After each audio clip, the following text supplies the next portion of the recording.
Bapak dan Ibu, surah Al-Muzammil yang kami baca, ini normalnya pembahasan tentang keutamaan ibadah sepertiga malam terakhir, terutama sholat tahajud. Tetapi ayat ini kita jadikan sebagai landasan umum bahwasanya Allah sayang kepada kita, mengaitkan ketaatan kita dengan pertama waktu-waktu utama, kedua tempat-tempat utama, ketiga hay'ah atau keadaan-keadaan utama. Maka kajian surah Muzammil di awal ini adalah tentang keutamaan waktu di malam hari. Dan juga kita dapati secara hitungan bulan Allah memilihkan 4 dari 12 bulan menjadi bulan haram, di mana kaum muslimin yang wajibnya menyerang orang kafir yang menghalangi dakwah Islam, maka di 4 bulan ini orang Islam tidak menyerang.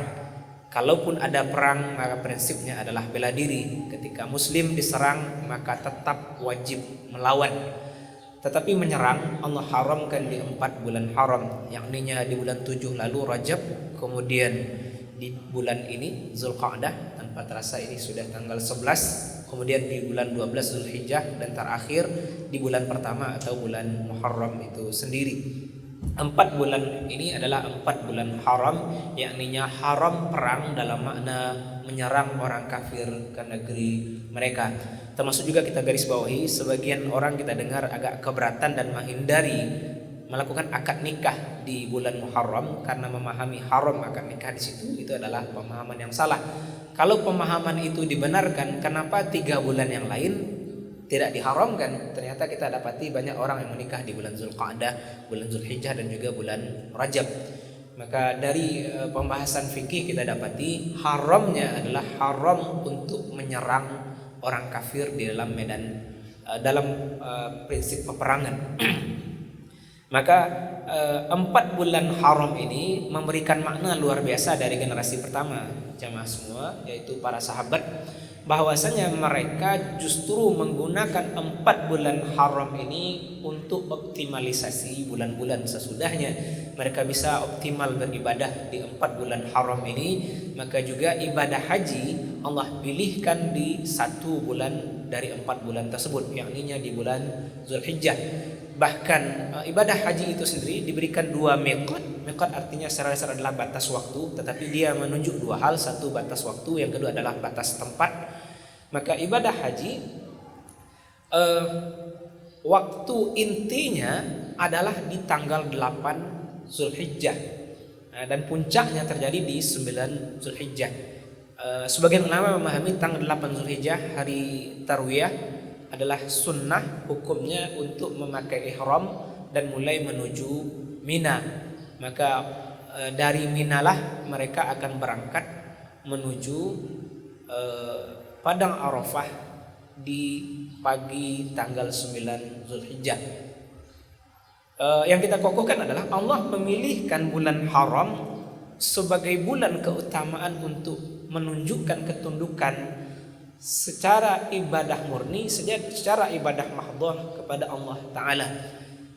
Maka kaum muslimin, di luar bulan Zulhijjah, 3 bulan haram yang lain ini juga memiliki ibadah khusus yang bernama ibadah puasa.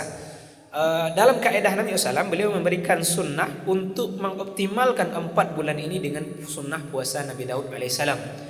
Kita mendapati bahasan Nabi SAW, sum minal hurumi watruk, sum minal hurumi watruk. Puasalah di bulan haram dan tinggalkan, puasalah di bulan haram dan tinggalkan. Maka pemahaman tekstual hadis itu bukan berarti bulan haram ini kita puasa, tahun depannya tidak, bukan.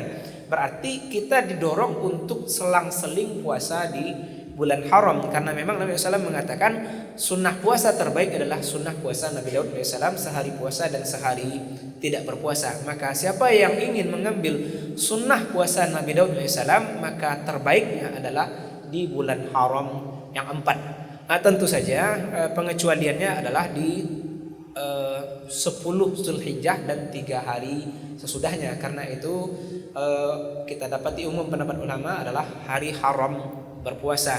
Nah, inilah konsep kita jamaah semua, bahwasanya kita tunduk kepada Allah Ta'ala. Disuruh puasa, puasa, dilarang puasa, ya tidak puasa. Inilah konsep ketundukan bagi seorang hamba. Maka pertemuan ini mengingat kita kurang dari sebulan lagi berjumpa dengan Idul Kurban atau Idul Adha, kita jadikan sebagai catatan untuk ibadah-ibadah mulia ini. Maka kita pending dulu kajian kita soal iman dengan hari akhir yang kita sampai di pembahasan kemarin tentang nikmat dan azab kubur. Maka jamaah semua, ini yang tadi kita sampaikan di awal, bahwasanya Allah memberikan 3 ini ke kita. Pertama, waktu utama, yang kedua tempat utama, yang ketiga adalah keadaan utama. Waktu utama ada 4 bulan haram. Kemudian waktu utama untuk berpuasa Allah pilihkan bulan Ramadan. Kemudian untuk malam hari Allah pilihkan dari sepanjang tahun 1 malam saja, Lailatul Qadar. Kemudian untuk setiap malam Allah pilihkan 1/3 malam terakhir. Adapun untuk siang, dari 4 bulan ini Allah menjadikan puncaknya nanti di 10 hari terakhir, 10 hari pertama bulan Zulhijjah.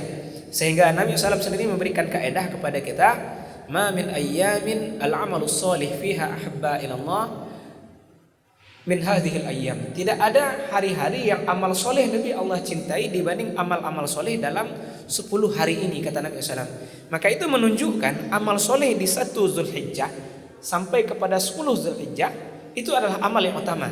Walaupun ibadah menyembelih hewan kurban dibolehkan sampai tanggal 13 Zulhijjah, tetapi dengan makna ini berarti menyembelih hewan kurban tetap lebih tinggi nilainya disembelih di 10 Zulhijjah sesudah sholat hari raya Idul Adha itu sendiri. Walaupun memang di fikih diberi kelapangan, orang yang tidak memadai waktunya untuk menyembelih di 10 Zulhijjah, dia bisa mengakhirkan sampai tanggal 13 Zulhijjah. Tapi berdasar hadis tadi kita pahami bahwasanya keistimewaan 10 Zulhijjah dengan bahasa Nabi SAW tadi. Nah, di sini pula kita mengambil pemahaman umum dari Imam Nawawi rahimahullah dalam kitab Riyadhus Shalihin, bahwasanya Nabi SAW menyebut amal soleh. Amal soleh itu umum sekali. Maka termasuk berpuasa di 10 hari Zulhijjah adalah amal soleh, dan itu utama. Menyambung silaturahim, menunjukkan bakti kepada orang tua. Ini sedikit kita beri catatan. Sebagian kita yang dirantau justru memilih pulang di 10 hari terakhir Ramadan, sehingga mereka tidak dapat umumnya untuk melaksanakan qiyamul Ramadan dan beriktikaf. Itu adalah sebuah kerugian. Kami justru sebenarnya mendorong bagi para perantau, rancaknya pulang tanggal 1 Zulhijjah. Kenapa? Karena berbakti kepada orang tua adalah amal soleh, bersilaturahim adalah amal soleh. Nabi SAW katakan amal soleh terbaiknya justru di 10 hari ini. Adapun 10 hari terakhir Ramadan itu adalah bukan hanya amal soleh untuk horizontal, tapi semestinya vertikal kepada Allah Ta'ala. Kita menunjukkan diri kita tunduk kepada Allah dengan berlapar dengan puasa di siang harinya, dan menjadikan malamnya hidup dengan tegak ruku dan sujud kepada Allah Ta'ala. Maka ini kita lihat niat berbakti kepada orang tua, niat menyambung silaturahim dengan bahasa umum mudik atau pulang kampung, itu memang amal soleh. Tetapi waktunya 10 hari terakhir Ramadan tidak tepat. Kenapa tidak tepat? Karena dia menghilangkan sesuatu yang lebih besar. Semestinya kita berdiam diri i'tikaf di dalam masjid, justru kita sedang ada di jalanan. Iyalah alhamdulillah kalau dengan sarana misalnya pesawat terbang gitu, hanya makan hari sehari, sesudah itu dia i'tikaf di kampung gitu, sesudah mencari ranggaya, mencari saudara, bagus. Tapi umum kita dapati bahwasanya justru hari 10 hari terakhir ini menjadikan jalanan macet.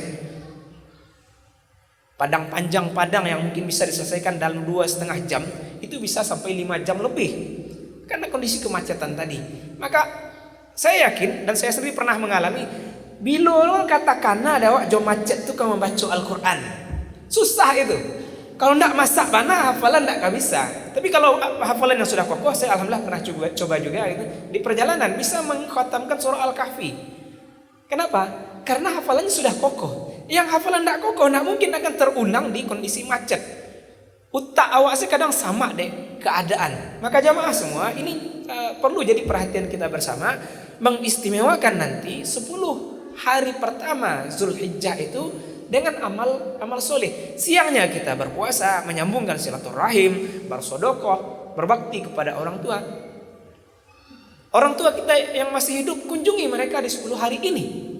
Oh, yang sudah meninggal dunia, datang kepada teman baik mereka, datang kepada guru mereka, sebagai tanda kita anak berbakti. Mohonkan ampun kepada mereka, kepada Allah untuk mereka. Ziarahi kubur mereka. Kirimkan pahala Al-Fatihah atau Yasin kepada mereka depan pusara mereka, karena mereka lebih membutuhkan itu dari anaknya yang masih hidup. Maka jamaah semua, ini Allah pilihkan waktu utama. Kemudian sedikit kita kait soal tempat-tempat utama. Di bumi Allah sudah memilihkan titik-titik yang dibangun menjadi rumahnya adalah titik-titik kemuliaan. Maka memang secara umum tidak ada tempat untuk sholat terbaik 5 waktu selain di masjid-masjid Allah Ta'ala. Maka di sini kita mendapati, walaupun kaidah awalnya jamaah semua, perempuan dikatakan oleh Nabi SAW lebih baik dia sholat di rumah, bahkan dia lebih baik sholat di masjid kaumnya dibanding di masjid Nabawi, bahkan dia lebih baik sholat di dalam rumahnya dibanding di masjid kaumnya, bahkan dia lebih baik sholat di kamarnya dibanding di dalam rumahnya. Tetapi kita mendapat di hadis lain, la tamna'u ima Allah masajid Allah. Jangan kamu halangi hamba-hamba Allah yang perempuan datang ke masjid-masjid Allah Ta'ala. Hadis yang kesannya berlawanan ini menunjukkan dua keadaan yang berbeda.